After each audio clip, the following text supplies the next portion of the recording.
there wasn't an international, was there, in 1917, and that's certainly true. And if we asked, is there an international today? Hello, Anne. We could say that there are plenty of internationals, but I mean, we in our tradition basically call them oil slick internationals. I mean, if you look at the first international, it had very deep roots in the British working class, in the French working class, German working class. It was a something. Second international, I don't know how many members were affiliated to it, but you know, hundreds of thousands. I think is a very safe figure. And not only do we not have an international today, of course, if we look around the world, again, we've got plenty of parties, but no party. So there are plenty of organizations, hundreds, thousands, you know, of left-wing organizations around the world that call themselves the P word, but they're not. You know, either they're a confessional sect, of where members basically exist as speaking tools. You know, the Aristotle, and one of his definitions of a slave, a speaking tool. That's how a lot of organizations treat their members, or just some useless collection of comrades, but they are definitely not parties. And from our own angle, we have the name party, because the Euros deserted it, and it was too good an opportunity to miss. So I remember being outside TUC headquarters, Congress House, and the Euros were marching in, and we were out there with huge, huge bloody banner saying communism lives, a provisional central committee of the CPGB. A number of them were wits and said it's a bit premature, and we were going, we know how you're going to vote. You're going to vote to close the party. So we took the name of something that you could have described in terms of its history as being a party. What is a party? Zinoviev, in his history of the Bolshevik Party, gives the definition of part of the class. And he wasn't thinking, well, you know, I'm part of the class. He was talking about a substantial slice of the class in terms of numbers, and a leadership that actually exercises authority over the class. Okay, anyway, so that's one problem of revolutionary defeatism today. Okay, so what about other problems? Well, okay, what we have is an awful lot of organizations that claim to operate in the tradition of the Bolshevik Party. And yet, when we look round at the left, what do we find today? Well, we've certainly got a social imperialist left. And what do I mean by social imperialist? Basically, they will back their own side. They will back NATO. They will march around the streets of London. You can just look it up on YouTube. It's quite a shuffly sight. I don't know if anyone has looked at their, you know, march. But what it's people you'll recognize: Paul Mason, Peter Tatchell, comrades in inverted commas from the AWL and resisting socialism, and literally marching down the streets of London shouting, arm, arm, arm Ukraine. Well, Boris Johnson is already arming Ukraine. Joe Biden is arming Ukraine. You know, Congress in America, you know, has voted, what was it, a budget of 40 billion to arm Ukraine. So what the hell are they doing, marching down the streets of London shouting arm Ukraine? Well, what they're announcing, of course, is their complete abject surrender in front of the bourgeoisie. Now, we don't need particularly to worry about that, because, as I said, you know, there's no party today. This is not the equivalent of Plekhanov. This is not the equivalent of the Reichstag faction. Nevertheless, if we want to draw an equivalence there, you could talk about Sir Keir Starmer, except what I would say is, where's the social in terms of Keir Starmer? I know when he was a little boy, back then, I don't know how old he'd be, looks about 18, he was associated with a Pabloite. Everyone, Jerry knows what I mean here. Pabloite. He'll explain to you, anyone interested in Pablo, a Pabloite publication called Socialist Alternatives. But the fact of the matter is that he proved himself to be a man of the establishment very quickly.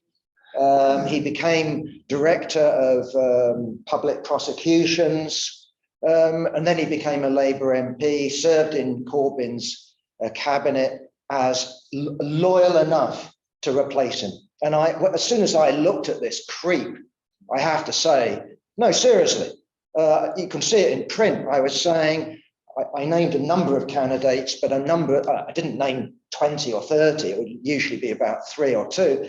Amongst those I named, who's going to take over from Corbyn when he falls on his sword, because Rebecca Long Bailey, in my view, wasn't going to win, was Keir Starmer. Keir Starmer promising to carry out Jeremy Corbyn's programme, liar. I mean, I know Ken Livingstone voted for him, but I mean, you have to, I'm sorry, Ken, but you have to be a bit stupid to fall for that one. You know what I mean, don't you? There he is. What's he doing? He wants to be elected Labour leader, and therefore you just lie to a membership that's naive enough to believe it, and then people talk about him betrayal. But the point I'm really trying to get to is there is no socialism, social democracy. There's no socialism with Sir Keir or the present front bench. You cannot describe today's Labour Party as social. It's just imperialist. It's fundamentally no different to liberal imperialism or Tory imperialism. You could call it Labour imperialism, and I'd be perfectly happy with that. But anyway, the point I'm making is that we do have a definite slice of the existing left that is social imperialist, and that includes, as I say, what the hell they call themselves? Anti-capitalist resistance, resisting socialism. They used to be called, when Mike was around, when he was young, they used to be called the International Marxist Group. They used to go on Vietnam demonstrations shouting, ho, ho, Ho Chi Minh, victory to Viet Cong. Now they're shouting victory for Ukraine, which is in reality a proxy for NATO. And that's been admitted by leading US politicians, leading members of the US High Command. I'm not saying because they say it makes it the case, but just look at who is arming Ukraine. Look at who's putting billions in to Ukraine at the present time. And what about the rest of the left? It's not a pretty picture, is it? The majority of the left, that's Counterfire, Stop the War Coalition, the Morning Stars, Communist Party of Britain, and I could go on and on. The majority of the left, not that there's that many of them in terms of absolute numbers, but the majority adopt a social pacifist position. And I think that's best seen with Lindsay German, Andrew Murray, and the statements produced by Stop the War Coalition. Basically, what they're saying is, oh, what an unfortunate war. If only we could persuade NATO, Joe Biden, Boris Johnson to be less bellicose, to respect the genuine security concerns of Russia. And if only Russia respected, Ukraine's right to self-determination and territorial integrity, everything would be fine. We could then live in an age of peace, and one presumes plenty, because as long as top politicians get on with each other and are nice, you don't need to spend money on weapons. You don't need to spend money on killing people, do you? Well, that certainly isn't a Marxist position. Certainly Marxists put forward the argument that class society drives towards war. And of course, each epoch has its own wars, each age has its own peculiarities. But, you know, I think you can very reasonably make the argument that war becomes a thing that human beings indulge in somewhere, perhaps, you know, around the middle Paleolithic, so that, you know, archaeologists have dug up human remains that indicate that these people were killed with weapons, for example. But we don't know. I mean, the archaeological record is pretty bloody thin and few and far between. But what we do know is, if we take our living examples of so-called primitive communism, original communism, war is not known except on them. They do not conduct warfare, one tribe, one group against another. There's interpersonal violence, apparently quite frequent, you know, two men fall out and start duffing each other up, but people usually intervene just to separate the two twats. You know, that's usually the situation. But certainly when it comes to the Neolithic, certainly when it comes to the Bronze Age, then we have warfare. We have a cult of warfare. I know I'm being boring, Peter. We have a cult of warfare and massacres and sieges and enslaving whole peoples. So, you know, the Marxist argument would be that social pacifism is delusional. You don't look at Boris Johnson and Putin and Joe Biden and say, well, if only they got on, everything would be okay. No, we look at capitalism and we say that capitalism has a drive to war. Lenin, Luxembourg, and loads of other people were analyzing this new phase of imperialism in the run-up to World War I. Lenin famously writes his book on imperialism, 1916, and also imperialism and the split in socialism.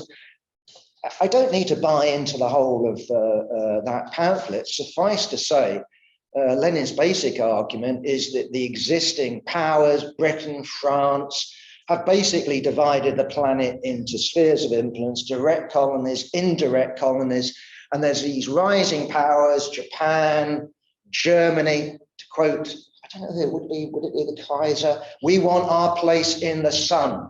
We want to redivide the world. And what you get, of course, in 1914 is a Britain determined to knock Germany out as a competitor. It's already come to an alliance with Russia, its old foe, and France, its old foe, in order to surround and do down Germany. So Marxists view social pacifism at best as a piece of stupidity, at worst a deliberate act of obfuscation, a deliberate act to actually pull the wool over people's eyes. And that's what I would say today about Stop the War coalition. It isn't there exposing the causes of war. It's not putting forward the way to stop this war or the next war or the war after that. I can always remember listening to the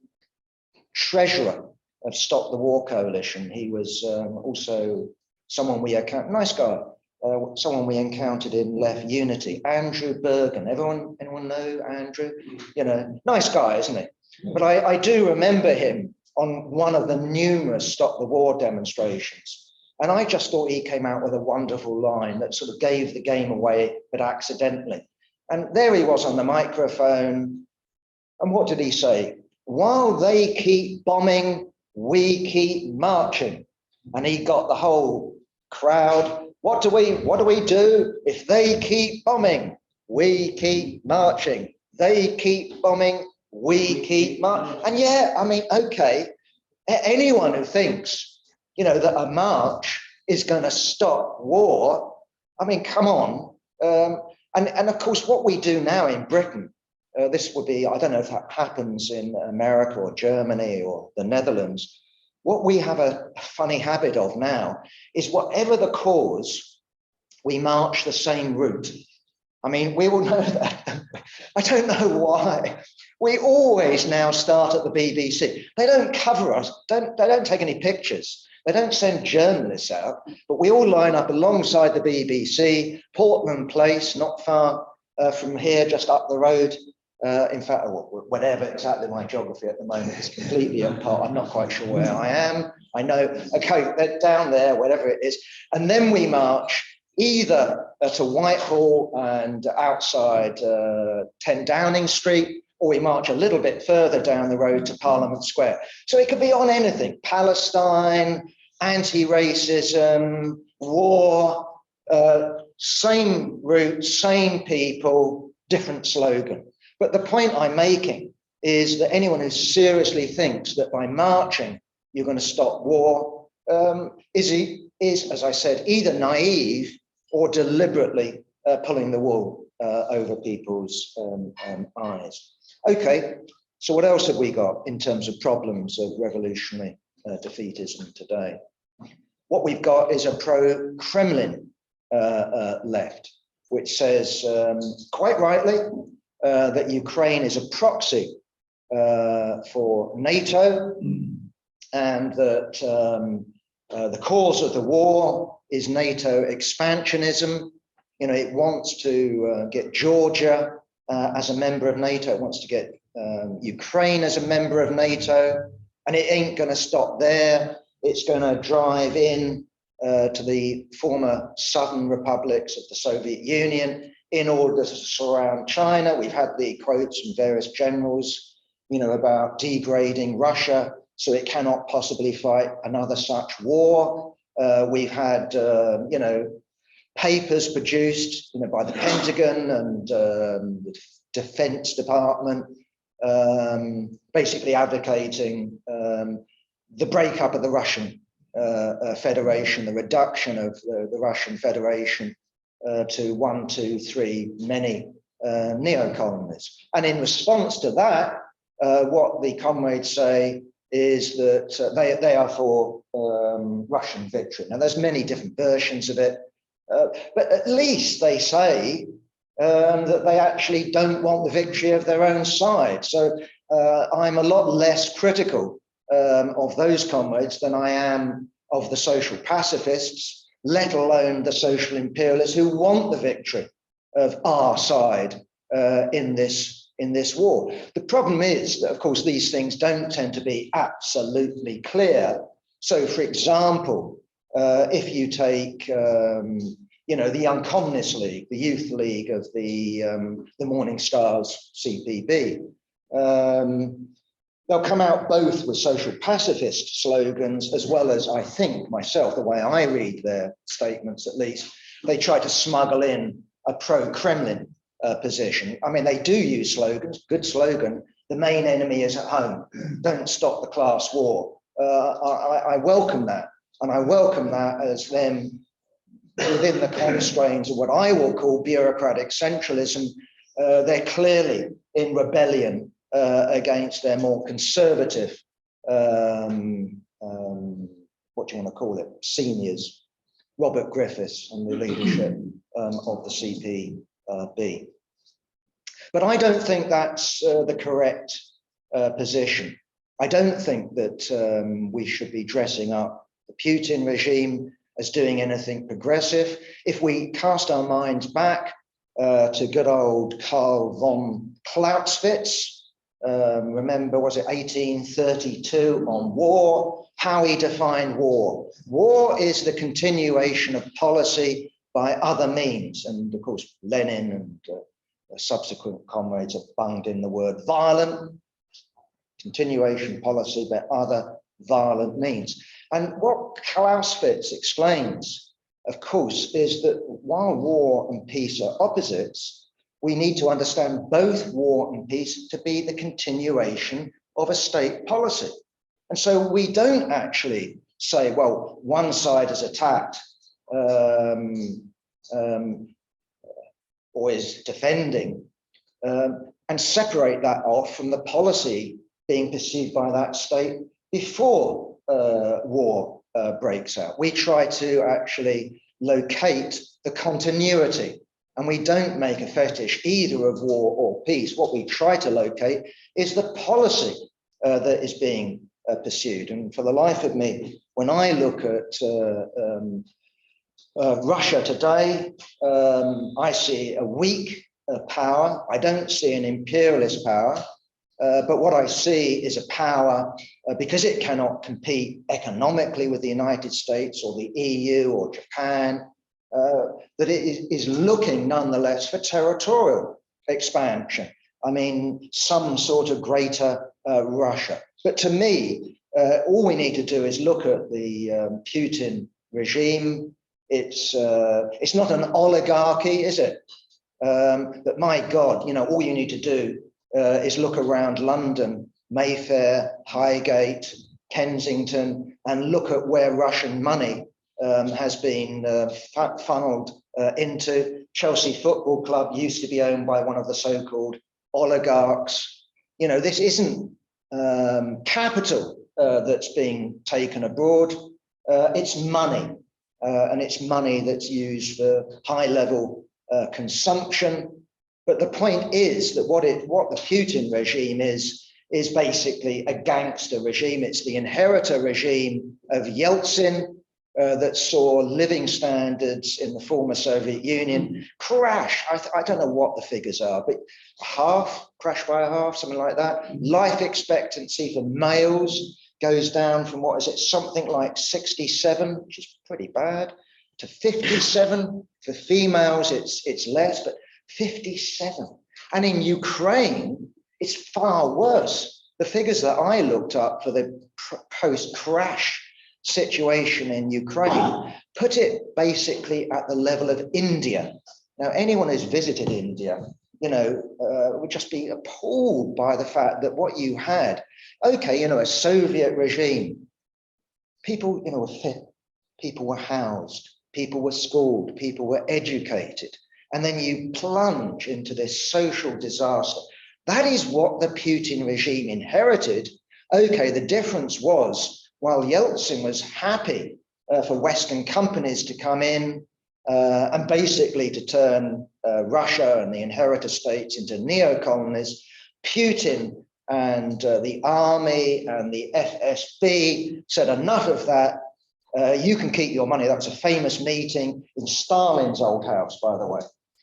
Is it called the Greenhouse or something like that? I can't remember. Anyway, it's a green mansion where Putin basically got the oligarchs along and said, well, you can keep your money, but if you interfere with politics, then you're for it. And he proved it.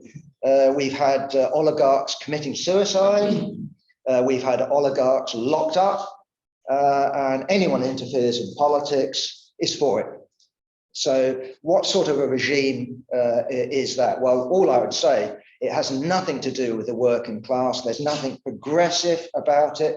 There's nothing anti-imperialist about it. It's a statist regime. It's a gangster regime. Nonetheless, I would still make the argument, at least with the pro-Kremlin left, at least they're standing against Boris Johnson and Sir Keir.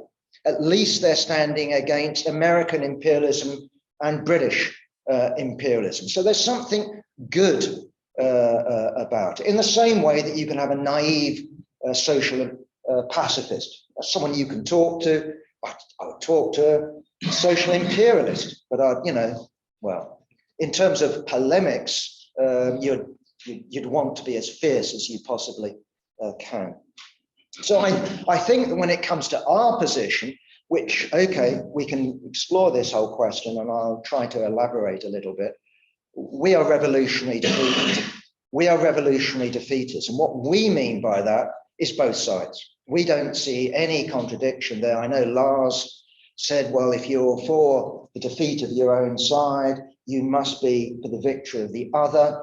I don't see that. I don't see myself, Liebknecht and Luxembourg in Germany being agents of the Tsar. I don't think their agitation against the war strengthened the hand of the Tsar, because precisely at the same time, what the Tsar faces is the RSDLP brackets B, the Bolshevik faction of the RSDLP, the majority faction, not just in 1903, but the majority when it came to Duma elections, trade union elections, and the majority when it comes to the circulation of their press. Pravda was a mass circulation paper. Lenin used to boast about workers' donations and how we're so popular and all the rest. They were the majorities. They were the majorities, not just in terms of their name, but in terms of working class representation. As Lars says, and that's the truth, when these guys came back either from Siberia or in the case of Lenin from Switzerland, and they arrived in Petrograd, they were shocked, genuinely shocked, to find themselves a minority, a small minority in elections to the Soviets. They expected to be in the majority, and they ended up the majority in the big cities by summer, and we all know the result of 1917. But what I want to argue, and this puts, I think, us in sort of the right sort of context, is that if we want to draw an analogy, and analogies are only there to cast light on our situation there, you can't take them too far, because if you take them too far, they just fall flat. But if you wanted to draw an analogy between where we are today and various instances in the past, I would say we're nearer the position of Wilhelm Liebknecht and August Bebel in 1870. And we haven't got anyone in Parliament. So, you know, we're at a far lower level than they were. But what do they famously do? There's, you know, the Bismarck government. It's already scored a victory against Austria. They're uniting Germany under Prussian hegemony. Bismarck, very clever guy, very clever strategist, has lined up France. I mean, there's no doubt about it, I think, lined up France to attack Germany. And therefore you can turn around and say, they attack first, which is true, right? The motivation of Bonaparte in Paris is to do down Germany. He doesn't want German unity. He doesn't want Prussia to become a rival power next door to France. He wants Germany to remain fragmented and subordinate when it comes to European politics. But what does Liebknecht and Bebel do? They don't vote against war credits. That's the budget. They don't vote against the war budget. They abstain. Right? They're basically saying, to use that old phrase, not in my name, not in our name. We do not support this war. Now that was incredibly controversial in the party. And I'm talking about, I can't remember the name of their party offhand. I could have written it down, but I'm not going to bother. But for shorthand, we call them the Eisenachers. All right, this is the faction of August Bebel and Liebknecht. This was controversial inside their organization. This is, remember, pre-unification with the Lasallians. So the unification with the Lasallians was 1875. So 5 years before that, what you have is two small factions. I don't know about the Lasallians, whether they had MPs or not, I just don't know. But the Eisenachers had August Bebel and Liebknecht. They vote against. Okay, so let's just look at the Lasallians. Lasalle is dead. I mean, if you look at Rosa Luxemburg, she's still praising Lasalle. If you look at demonstrations of the early Social Democratic Party, they have Charlie Marx on one banner and Ferdinand Lassalle on another. He was I can't remember what is it called. I think he wrote something like the Workers' Manifesto. But basically the workers need their own party. I think that started to get some traction. But what was notable about Lassalle is his belief in the people's state and his belief that what socialists should do is not align themselves with the forces of capitalism, that's the bosses, fair enough, you might say. No, what they should do is align themselves with the Kaiser, with Bismarck, right? Because these people are fighting the bourgeoisie too. And so the logic of their position was to precisely support Bismarck in his war with France, because this was going to deliver universal suffrage, this was going to deliver a social package against the bosses. So you have some peculiar worker monarchy state. How can you, I mean, it's a bit like, as was proposed in the LLA, which got voted through, remember, Socialist United Kingdom, you know. So that's what that was in there. That's what they were proposing, right? And the interesting thing, and this is the point I want to get to. The interesting thing in the Eisenacher wing is that the majority of the executive don't agree with Liebknecht and Bebel because they are Lassallians. They left the Lassallian party, now led by Schweitzer, because Lassalle was a Labour dictator, Schweitzer was a Labour dictator, and they basically wanted some level of democracy where they could put forward their view without being told what to think. And so these people are also pro-Prussia when the war breaks out. And then you've got another position in the International, and from my reading, what you get is then the Marx-Engels position, except Marx and Engels didn't agree with each other, right? Engels' initial reaction, and I don't think it was Marx, but I'll have to look that one up. Engels definitely took the view that it's France which attacked first. This is about the unity of Germany, and therefore it's some sort of just war. I think that was his position. Marx, on the other hand, I think, certainly when it came to not talking to Freddie by letter or going down the road, I don't know where he was living at the time, certainly when it came to the first address of the International, basically comes out with a pox on both houses. And it's just worthwhile bearing in mind that in terms of Marx's state hate, state hates would be Tsarist Russia on the one side and Bonaparte, France on the other. So he was of the view that you've got Germany under Bismarck, who clearly wants to become a German equivalent of Bonaparte. Basically, the International should not take sides. That was his position. So if you want to use a phrase, I mean, they knew how weak or strong the organized forces were. They were weak, incredibly weak. What he was saying is, to use Shakespeare, a pox on both of your houses. And if you take the general thrust of Marx, Engels, that was true throughout their revolutionary career. There is this myth which Lenin brought into because the documents weren't available, or he hadn't read enough, or whatever, that throughout their careers, what Marx did is write to Freddie and say, well, in this war, we're back that side because this side is progressive and it will produce this result. That side's reactionary and we want the defeat of that side. And then there's that particular war, as if they're conducting some sort of chess game, but with the enemy forces. That's not true.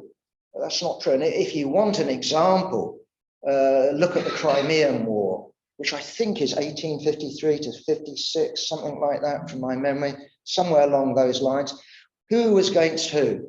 You had the Tsarist Empire, which clearly had its eye on a decaying Turkey, and it was Britain and France which lined up alongside the Ottoman Empire to deliver a blow on Russia.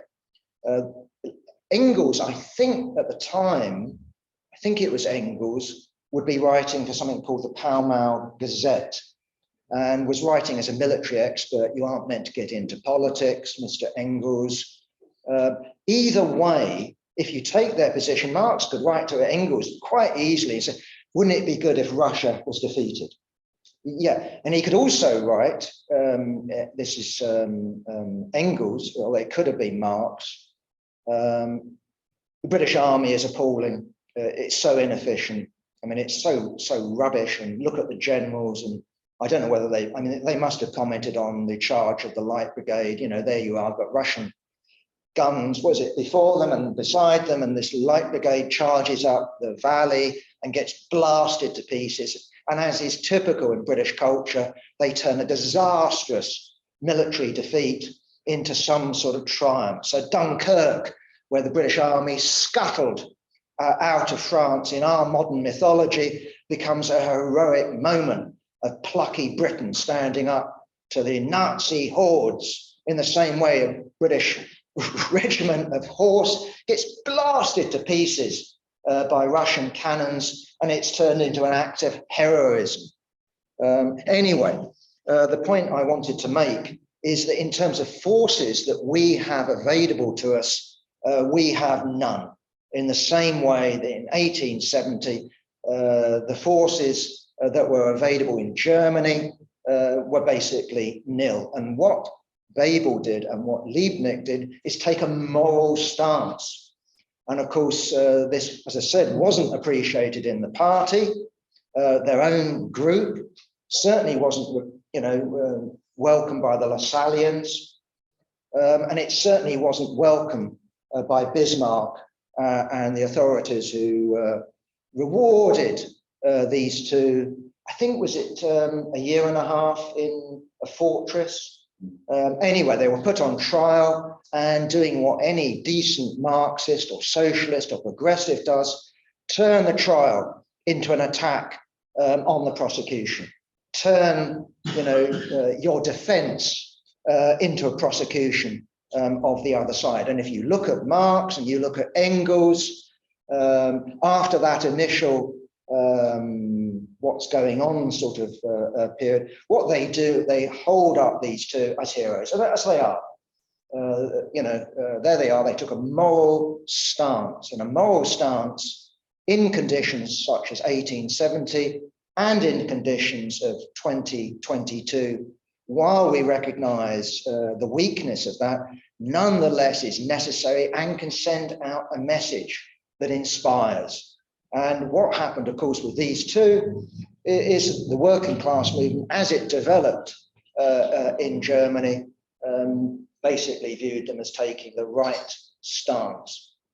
And so traditionally, in the Reichstag, when they start getting people elected, and they eventually become, don't they, the biggest party in the Reichstag, traditionally what they do when they're presented with a defense budget, yeah, there's the social democracy again, they actually vote no.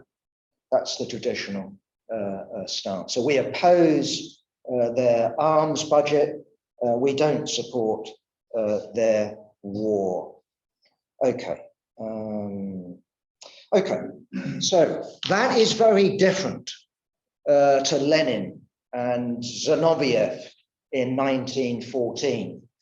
The war breaks out, and we all know the story. We've all read Krupskaya, how Lenin basically, didn't he?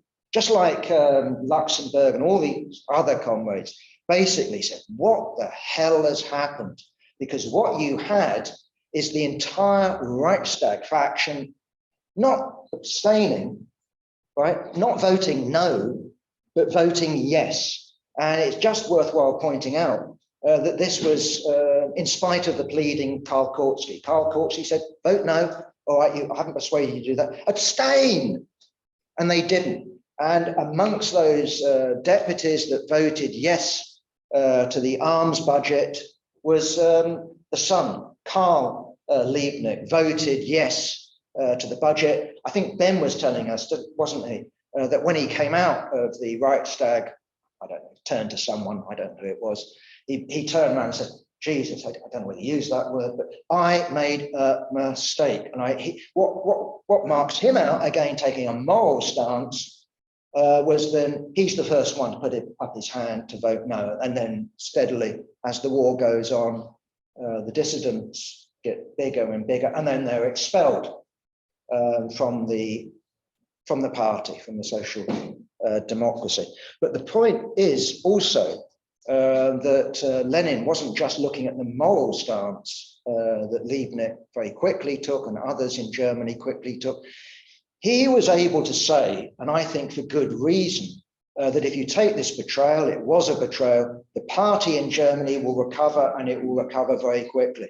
He was confident that the rank and file were way to the left of the trade union leaders and the parliamentary leaders. And, you could look at Lenin's imperialism and the split in socialism. Why are these people conservative? Why do they just mouth Marxist slogans, but basically compromise with the Kaiser state, with the monarchy state in Britain, with the Republican government in France? Why do they do this? And you've got this theory of Labour aristocracy. I personally disagree with that.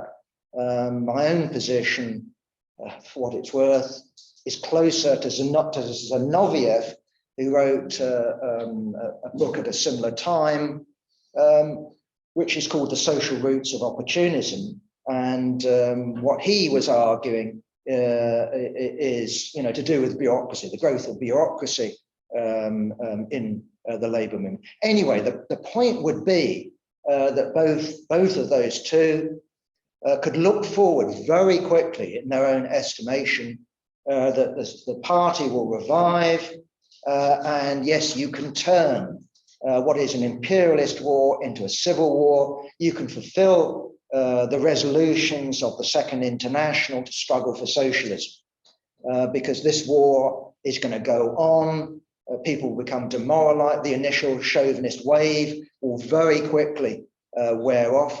And again, I'm not sure. All the studies I've read, the serious studies I've read, in the working class, there was no great enthusiasm for the war. You can get some jingoists out there with their Union Jacks and their German flags or the tricolour.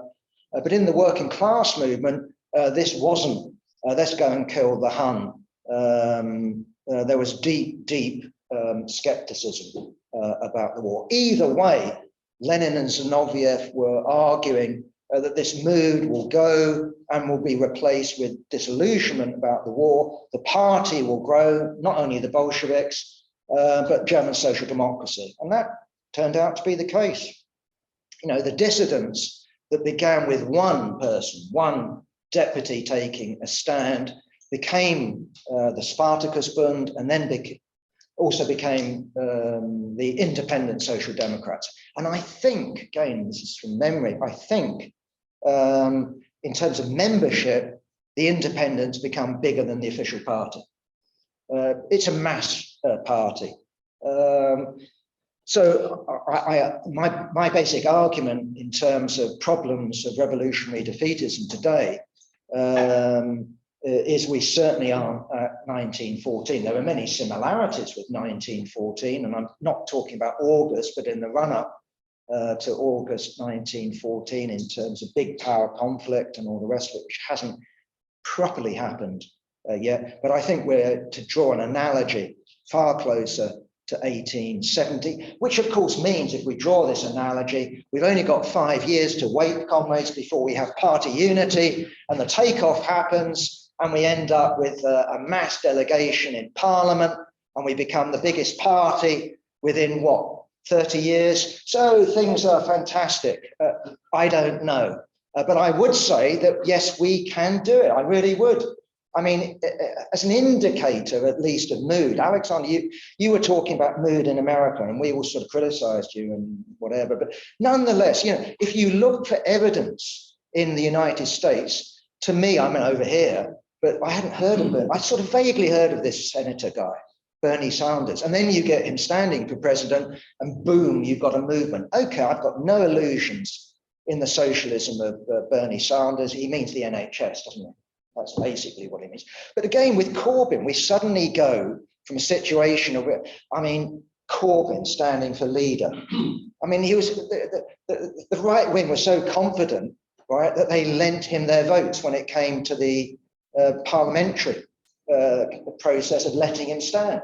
Margaret Beckett coined this wonderful phrase about the morons. She was a moron for lending Jeremy Corbyn his vote. And didn't they get in their vote, their 30 or whatever it was, 1 minute to 12? So there was nothing predestined. But in my view, once I saw the first debate by the BBC in front of former Labour voters, I hadn't thought about it until then, but I just went, bugger me, Jeremy's going to win. Jeremy's going to win. And of course, what you had is huge numbers joining the Labour Party. Okay, we're all manner of illusions. But the Labour Party went up to over 500,000 members. And my view is that anger, that hope, that possibility, that wish for social transformation is still here. It hasn't gone away. Membership of the Labour Party is nosedive, the left is marginal, but people want radical change. At least large numbers of people want radical change. And in my view, and in the view of the CPGB, we can, produce the weekly worker and go to work and say, join us. And meanwhile, the SWP is saying the same thing. Meanwhile, Socialist Resistance is saying the same thing. Meanwhile, the 57 plus Jerry is there saying it's socialist fights the answer, not the weekly worker. In my view, and in the view of the CPGB, what we want is the unity of the left on a principled basis. That didn't happen in 1875. Nonetheless, even unprincipled unity after 1875 in Germany produced a snowball effect. And that can happen in Britain, that can happen in other countries too. Okay, how much time have I got? You've got 13 minutes. So I feel like I've been going on a long time already. You used 2 sheets of paper. I've got loads, look. No, I run out there. So. Okay, so what I wanted to do is just look at some specific questions that are problems for revolutionary defeatism. Revolutionary defeatism equals victory for the other side. I have already argued. I don't think that is the case. Of course, as Lars says, if we did have a real mass anti-war movement led by a party that was saying that the answer isn't Boris Johnson and the Tory government seeing sense or Joe Biden, but actually says that what we need to do is have radical democracy in this country. What we need is the working class coming to power. What we need to do is get rid of the standing army. What we need is a popular militia. Yes, the ability of Britain to arm Ukraine will become nil. I readily accept that. But if the same thing was going on in Russia, well, and in Ukraine and in America, well, precisely, it's the international bourgeoisie that would be weakened. And that's our job, not to promote the victory of one side or the other, but to promote the victory of the working class across the face of the planet. And I don't think, I did question Lars in the previous session, I don't think that Lenin in 1917 or 1914 was onto a loser. Just look at the history of German social democracy and how it revived. Okay, they buggered up, not in my view, 1918, 1919, but under different leadership, maybe if Rosa had lived, things would be, I don't know. But I don't think that we need to look at history and says, well, this is how it happened. It could only be that. That would be an iron law of determination. And human beings don't operate in that way. I could take this cup of coffee and spill it. I could do it as an act of will. I'm not going to do it. But, I could drink it or not drink it. And, we make political decisions all the time. We make our choices, good choices, bad choices, indifferent choices. But we do have this thing called free will. Okay, within material restraints, I readily accept that. But the idea that Lenin was on to a loser in 1917, I just don't agree with. Okay, so I reject the idea that to call for the defeat of one's own side is to call for the victory of the other. I am calling for the defeat of Putin. I am calling for the defeat of Zelensky. I'm calling for the defeat of Biden and Johnson and whoever replaces him. I can do that, and I think that's what Lenin's position was. And as I said, I've already quoted it. If Shakespeare can say a pox on both of your houses, that's a good old English phrase, but it must be a universal idea that when you're looking at two sides fighting, you say, well, I don't support either of those two. You know, I know in football and stuff like that, that you emotionally sometimes get, but you could look at a football game and say, I hate Chelsea and I hate Arsenal. I really don't see the problem. You know, I don't see that. Self-determination. Ukraine, is it a nation? Well, I would argue yes. Within that country of Ukraine, I would say that you've got Russians. I would classify them as a nationality, and given that they inhabit territory, not least Crimea, where I think there is about an 80% Russian majority, but also in the Donbass, at the very least, there ought to be autonomy. There certainly should be language rights, but you know, in a, you know, all things being equal, and they aren't, it would be perfectly legitimate to say that these people, not Russians living in Kiev or Russians living in Lvov, but Russians living where there is a Russian majority, ought theoretically, hypothetically, maybe that's something you should demand now, perfectly legitimate, I'm perfectly prepared to consider it, should be granted the right to self-determination up to and including the right to separate. And if they want to join the Russian Federation, God help them, but they should be allowed. They should be allowed. Well, I wouldn't be particularly keen on that, I have to say. I mean, if I was a communist, I don't know what would be worse, you know, living under Putin or living under Zelensky. I suspect I'd be in prison under both. No, seriously, I mean, Zelensky, the great Democrat, hasn't he just banned 11 parties, half of which have got the word socialist? Well, I'm not taking their socialism particularly seriously, but half of them are called socialist or communist or left or whatever. And, you know, just look at what the Ukrainian secret police are doing. It's not publicized on the BBC, but there's terrorism operating in Ukraine. Doesn't get reported, does it, in the Western press? What's happening in Russia? Is it 15,000 arrests? So yeah, I don't know what I would do. I suspect, you know, if I was there, I'd look for exile. That's what I mean, you know. But anyway, I don't want to bore comments. So self-determination, yes, possibly, but also I would say self-determination for Ukraine. But as Lenin endlessly explained, self-determination needs to be put in context. And the most famous example, it was hypothetical, was Sweden and Norway. They were the same kingdom, except they had a series of forts separating them. So Norway wants to go for independence, all right? And Lenin said, well, that's perfectly nice. And look how they did it. It was peaceful. No one got shot. But, you know, it wasn't quite the same state. It was the same kingdom. Nevertheless, he said that if this was going to be the cause of war, world war, then we wouldn't have supported Norwegian secession. And that wasn't fanciful, because Sweden, I think, would be in the German sphere of influence. And I do suspect, this is me just suspecting, I don't know it.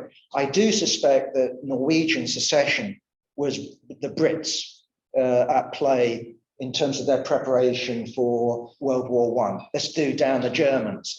Let's do down Sweden. Norway is a proxy. And as Lenin said, well, if there was going to be a war between Britain and Germany as a result of that, then we wouldn't raise the question of self-determination.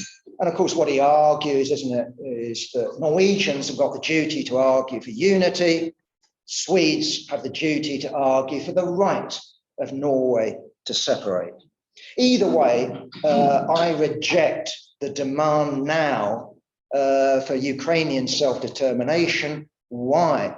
Because that plays into the hands of NATO.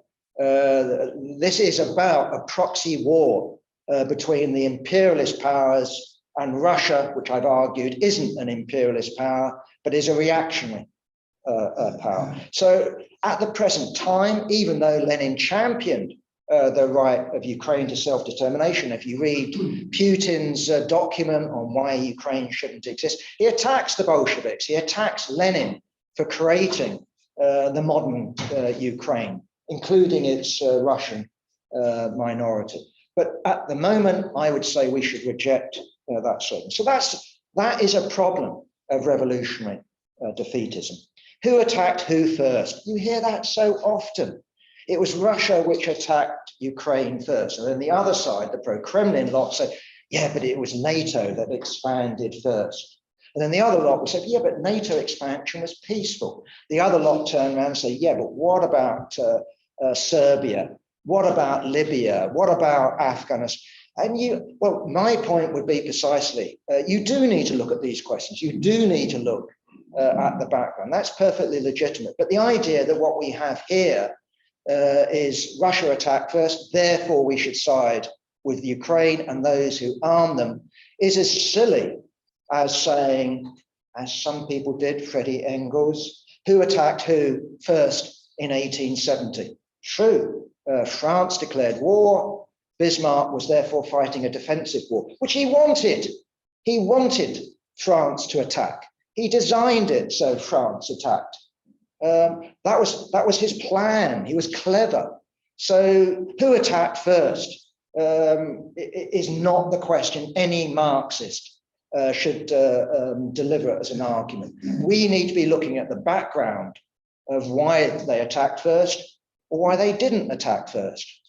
Because war, who's defending, who's attacking, is not really the question we ask. We can talk about just wars and unjust wars. I'm quite prepared to have that. But the idea that a war is just because you're defending, pure and simple, is not a Marxist argument. And the same thing goes for lesser evilism. If I was into lesser evilism, in spite of what I've just been saying about Ukraine and Russia, what I would say is that Russia is the lesser evil. Russia isn't dominating the planet, isn't exploiting the planet. Russia is a weak, declining power. It's the United States in decline that's unleashing war after war, sanctions war, an open war, and of course is lining up to dismember, to knock down, not just Russia, but also China. And just, I mean, if we think about how many people died in the collapse of the Soviet Union,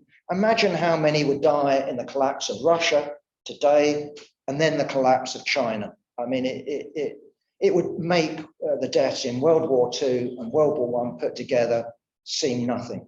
That's what would happen. Now, I'm not advocating lesser evilism, but if you want a lesser evil, it's clearly Russia because it's the weak power, so lesser. Russian imperialism, I already answered that one. The great one, isn't it, is this new theory, Paul Mason, AWL, social imperialist, that the world has suddenly gone from the one of Lenin and the way we analysed World War II, with all its complexity. You know, I would argue that it was a not dual war, a multi-level war.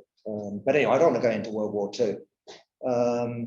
But yeah, their new version of politics is that what you have is despotisms on the one side. You already know who they are, don't you? China, Russia, evil, evil, evil.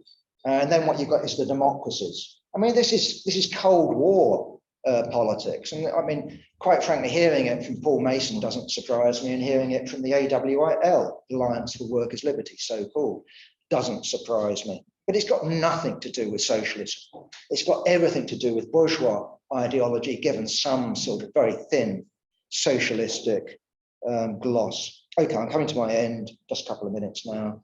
Okay, what I wanted to do is just have a think about this question of what would you vote for in Parliament, because the left has traditionally been associated either with the Liebknecht-Babel abstain or the vote no.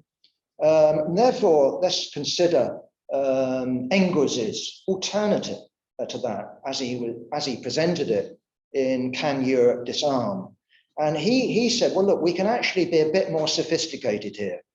That instead of just saying no to the bourgeoisie and allowing them to paint us in defeatist terms, you know, we're not patriotic, not that he was advocating patriotism, but you know what I mean, in the sense of you don't care if Russia invades us, sort of type stuff.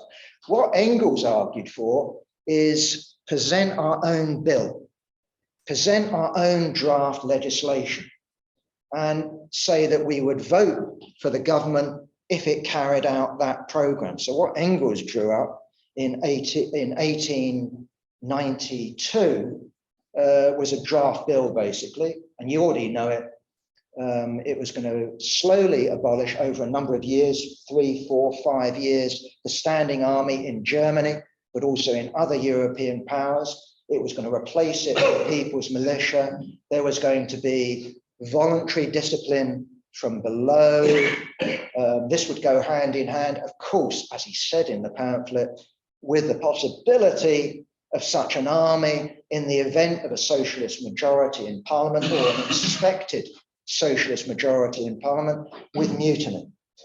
And so therefore, you know, we need to be thinking, not that we can present a draft bill to parliament, but we need to be thinking along those lines. I mean, I would say, for example, in America, where you've got 4, 4.5, you know, whatever, the squad, 4, 5, okay, 5. You could think of things like that. What should they present other than the 40 billion? It's a device.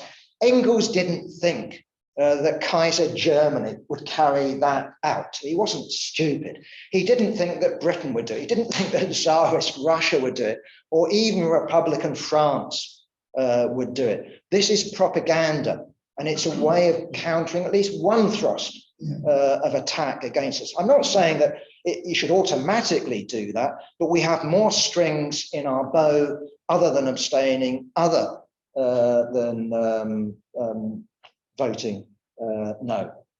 So a positive program should also be considered. So that's it. Thank you.